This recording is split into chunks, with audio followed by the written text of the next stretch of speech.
នេះខ្ញុំមានការបង្ហាញប្រាប់របៀបinstall panel ហ្នឹងគឺ Craftsy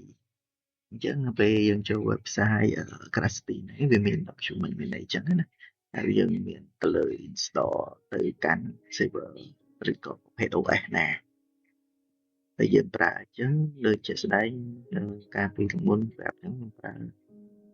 Linux អញ្ចឹងឥឡូវខ្ញុំទៅ login ចូលក្នុង server Linux របស់ខ្ញុំតទៅពីយើង login ហើយយើងមើលguideline ទៅតាម document គេឲ្យ install ទៅដូចនេះខ្ញុំចូលទៅឃើញវាឲ្យ update check អីហើយ install គេអញ្ចឹងយើងធ្វើតាមគេទៅស្រួលទេអាហ្នឹងធ្វើទៅតាមគេទៅ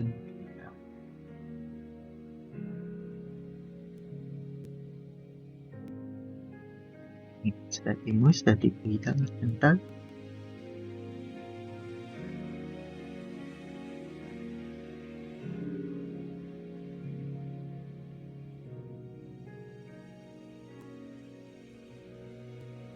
អានេះវារៀង take time ក្នុងការ install តិចអាស្រ័យ internet ទៅលើ server ទេនេះខ្ញុំប្រើ Linux Ubuntu វាទាមទារ requirement អីទៅតាមហ្នឹងហើយយើង follow គេទៅដាក់ yes ទៅហើយវា install ទៅតាមហ្នឹងទៅហើយខាងចំណុចហ្នឹងវាដូចជារៀងយូរបន្តិច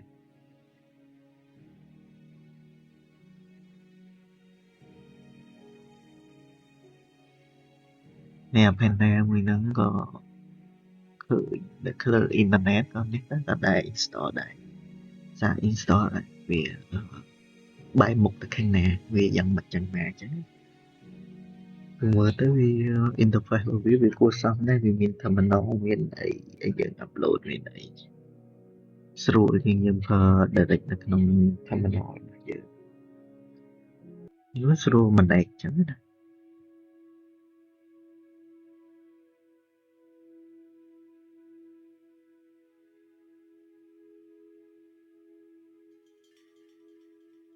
តែនេះយើងយូរពេកឥឡូវខ្ញុំបើ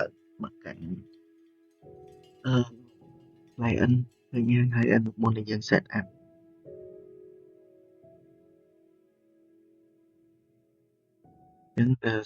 client មុនហើយ server មុនដែល install នៅក្នុងហ្នឹងក៏នៅបើកចោលដែរទេអត់បានបិទទេចាំពេល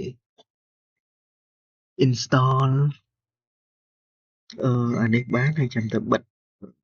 ទៅលើ server ដែលយើងបានបើកចោលអាចក្រាស់នេះនៅវា install នេះហើយឥឡូវយើង install របស់វាហើយ Craftsy យក yes ទៅតាមហ្នឹងទៅ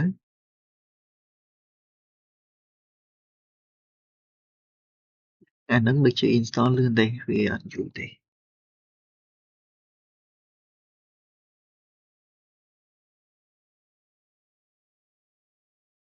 អញ្ចឹងនៅពេលយើង install យើងយក master យក deal ឯងតាមហ្នឹងទៅដល់ពេលយើង install ទៅវា auto បើកយកមកអញ្ចឹងខ្ញុំត្រូវការ check មើលដែរ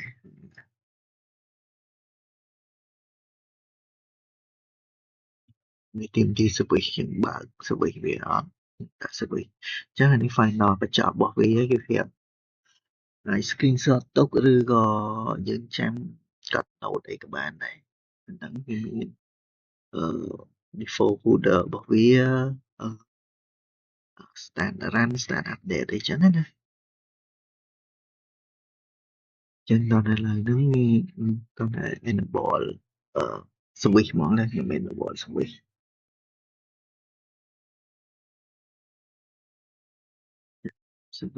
ខាង Chrome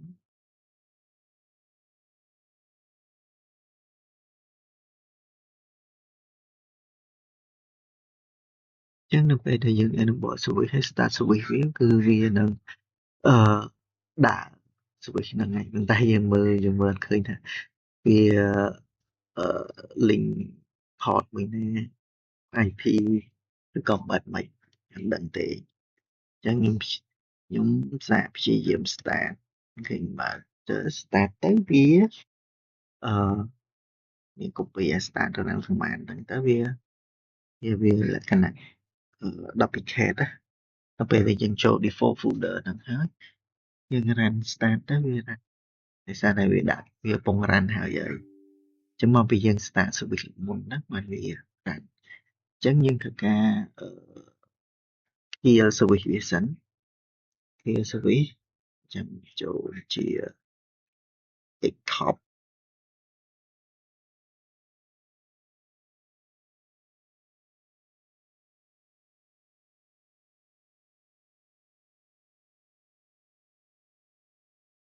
ចឹង desktop យើងទៅមើលព្រោះហ្នឹងយើងមើលទី document យើងឃើញថាវា run ជាមួយ Python អញ្ចឹងទៅរកមើល Python ណាដែល run ឃើញ Python ដែល run ហើយវាដាក់ Graph-C អញ្ចឹងអាហ្នឹងវាកំពុងតែ run ដែរអញ្ចឹងយើង clear វាចោលទៅ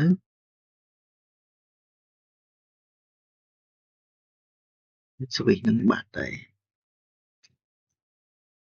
អញ្ចឹងយើងអាចទៅ start switch ហ្នឹងម្ដងទៀតអញ្ចឹងនៅពេលដែលយើង start panel switch ហ្នឹងវានឹង load ដើរអញ្ចឹងហើយវាមានឲ្យលេខ port IP របស់យើងសម្រាប់ access panel ហ្នឹងអញ្ចឹងណានេះ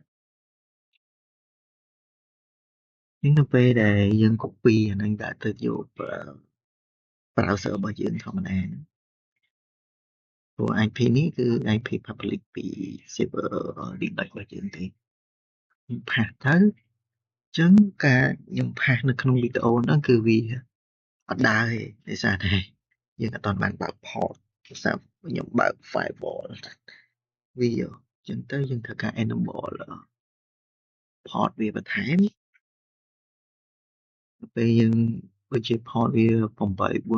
ញ្ចឹងយើង enable វាមកហើយយើងទៅ refresh browser របស់យើងម្ដងទៀតទៅអញ្ចឹងវាចូលហើយទៅតាមហ្នឹងទៅពីច្រើនមើលហ្នឹងជា username admin ហើយ password ដូចជាវា generate ពី system ឯងខ្ញុំក៏អត់ដឹងដែរគាត់ទៅ check ទៅមើលនៅក្នុង location ថា default password វាអីគេអាហ្នឹងបានយើង login បានអញ្ចឹងណាអញ្ចឹងខ្ញុំមិនដឹងទេថាហ្នឹងវា password អីទៅរក document ទៅរកអីចឹងអញ្ចឹងដល់ពេលខ្ញុំរកបានទៅខ្ញុំឃើញវា default របស់វានៅក្នុង folder របស់វាមែនមានទៅរកខ្ញុំភ្លេចអត់ចាំទៅក្នុង folder default របស់វានេះបកមក document ចូលទៅ default ហើយយើងចូលទៅក្នុង folder Crafty4 នេះចូលនៅក្នុងហ្នឹងហើយវាមិនចូល folder app ចូល folder app ហើយចូល folder config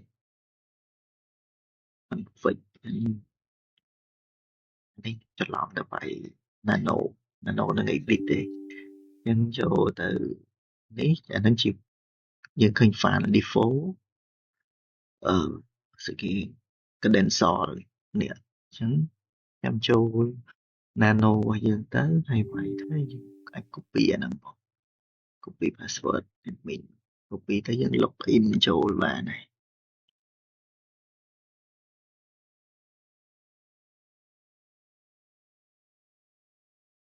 ហើយយើងអាចកែ password នៅពេលក្រោយអញ្ចឹងណា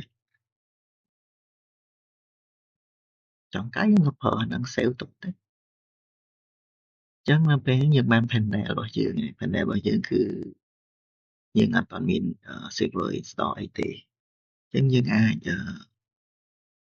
មើលទៅតាម review ទៅតាមហ្នឹងអញ្ចឹងណាហ្នឹងមាន CPU មានអីមាន hard disk មានអីអញ្ចឹងខ្ញុំបង្កើតលើ server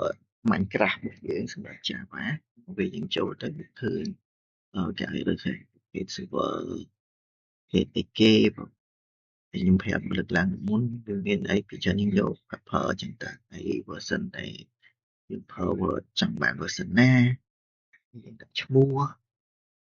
server យើងអញ្ចឹងទៅហើយយើងដាក់ Panel Testing អញ្ចឹងទៅហើយយើងមាន port យើងអាចដូរ port ក៏បាន default ក៏បានអញ្ចឹងយក default ហើយដោយរបស់ខ្ញុំវាមានserver បើកចោលអញ្ចឹងខ្ញុំត្រូវការទៅបិទអាហ្នឹងសិនកុំឲ្យវានៅពេលដែលយើង start server នេះវា port ជាន់គ្នាអញ្ចឹងទៅវាបាក់វាអត់ដើរទេខ្ញុំទៅរកអា server ដែលខ្ញុំបានក្រាំងនៅក្នុង terminal ហ្នឹងទៅ stop វាសិនហើយនៅពេលដែលយើង stop វាបានហើយយើងត្រូវ set up បន្តទៀតអញ្ចឹងណាហើយអត់ញឹកទុកដដែលហើយ RAM យើងដាក់សាច់ចិត្តយើងនេះ server យើងមានប្រមាណអាច support បានហើយខ្ញុំវាមាន RAM ដូចជា610តែដាក់តែ 4G ណាចាំមិន testing ធម្មតាយើងនៅពេលដែលយើងនេះហើយយើង verify ទៅហើយផ្សេងoption ផ្សេងទៀតខ្ញុំបានមើលដែរចង់ review អាចមើលបានអញ្ចឹងណាបៀទៅខេនៅពេលចុចបៀយើងបាន server ឃើញទេ server របស់យើងអញ្ចឹងយើងចូលក្នុង server របស់យើងទៅវាអាចបញ្ជាក់ detail យើងចំណឹងបន្ថែមទៀត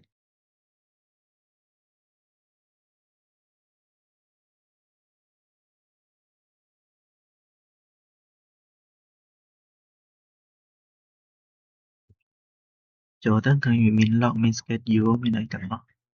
ញ្ចឹងណាតែពេលឥឡូវវា server អត់ទាន់ start អត់ទាន់អីអញ្ចឹងវាអត់ទាន់មាន download file អីបន្ថែមទេអាចមើលទៅតាមនឹង config តែវាច្រើនយើងstart យើង load file អាចនេះអត់ server upload អីអត់ដែររឿង upload ហ្នឹងឯងក៏អត់បានតេស្តនៅពេលដែលយើង set up តាមហ្នឹងវា default follow ទៅតាម setting របស់យើងក្នុងហ្នឹងអស់ហើយយើងអាចកែកុនអីពេលក្រោយក៏បានដែរហើយអានេះfile អញ្ចឹង list file នៅក្នុងបង្កើត server ហ្នឹងវាមានអីឥឡូវវាមានតែប៉ុណ្្នឹងទេព្រោះយើងអត់ទាន់បាន start ទេហើយអានេះក៏មានតែ port របស់យើងតែប៉ុណ្្នឹងដែរយើងអាចកែបានទេព្រោះតាមធម្មតាអាហ្នឹងយើងកែទៅលើនឹងយក login ជា premium ឬក៏ client crack ចូលអីបានអញ្ចឹងណាយើងឥឡូវយើងអត់ដូចមានអីទេយើងអាច start server បាន start ទៅ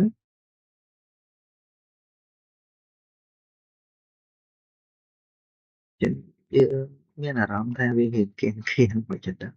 វាអាហ្នឹងនៅពេលយើង start អញ្ចឹងទៅវាមាន load អានេះមកយើងបញ្ចុច yes ទៅ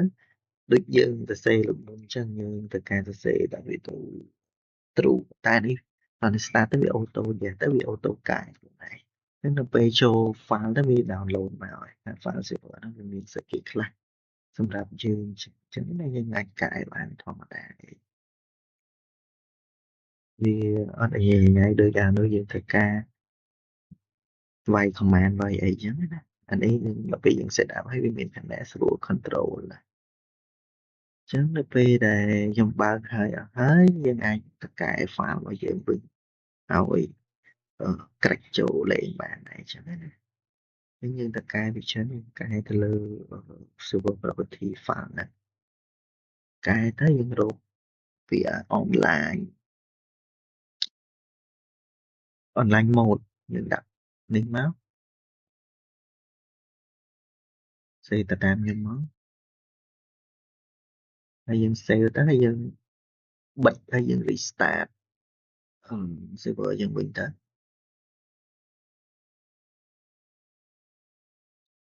យើងកែលើនឹងអីបានវាស្រួលមិនបាច់ត្រូវការ tool អីផ្សេងអញ្ចឹង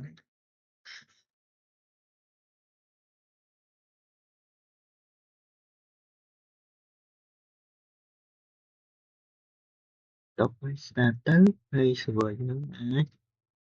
login ចូលបានហើយ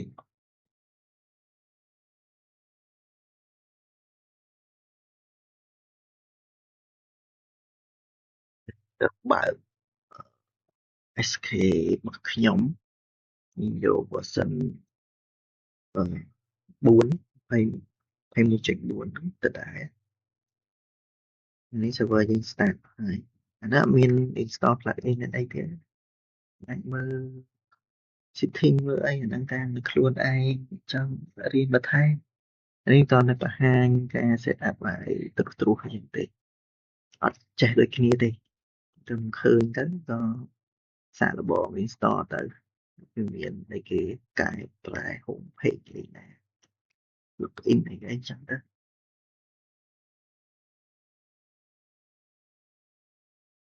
ដល់គ្នាអាចរៀន install ធ្វើតាមខ្លួនឯងអញ្ចឹងណា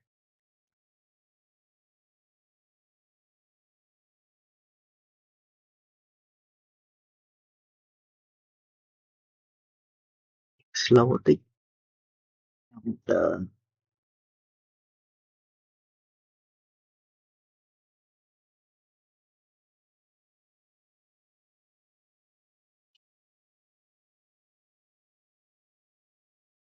នេះឆែកមើលទៅ server នេះដូចជាវា ping ទាបដែរអញ្ចឹងអាច smooth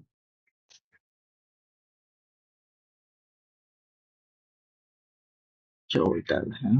យចានេះ server យើងដដែលព្រោះយើងអត់បាញ់ add អីទេព្រោះយើងដូរការនេះណាយើងអាចចូលបានយើងចង់ប្រើ IP ក៏បានប្រើឈ្មោះក៏បានព្រោះនៅសារតែនេះខ្ញុំ set up domain ឈ្មោះចិត្តទៅយើង add domain ទៀតទៅវាឃើញជាធម្មតាយើងចូលទៅបាន server ធម្មតានេះបាច់អានេះចូលទៅយើងអត់មាន OP អីទេអានេះ server ថ្មីហ្មងមិនដូច set up មុនយើង set up ហើយម្ដងនេះ server ថ្មីអញ្ចឹងខ្ញុំទៅដាក់ OP ឲ្យ